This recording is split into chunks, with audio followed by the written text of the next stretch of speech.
Personel Gegana Brimopolda Aceh memusnahkan mortir berdaya ledak tinggi yang ditemukan warga di areal perkebunan PTPN 1 Kebun Baru, Kecamatan Langsa Baru, Kota Langsa.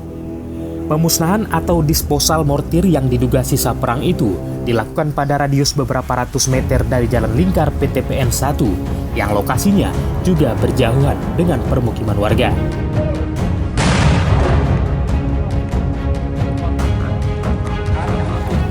Komandan Batalion B Pelopor Brimopolda Aceh AKBP Ahmad Yani mengatakan, bom yang ditemukan tersebut merupakan sisa perang dunia karena bentuknya yang sudah mulai berkarat.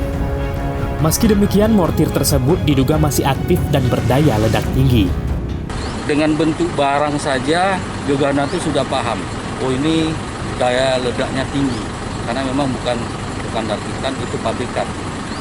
Memang kalau lihat bentuk bomnya kemarin sudah ada yang sompel-sompel. Kan ini sudah puluhan tahun, sudah hujan panas. Ada mungkin pernah didapat oleh masyarakat, kecangkul, kena benda keras.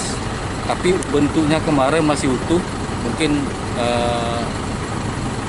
kadar besinya ya sudah mulai karatan.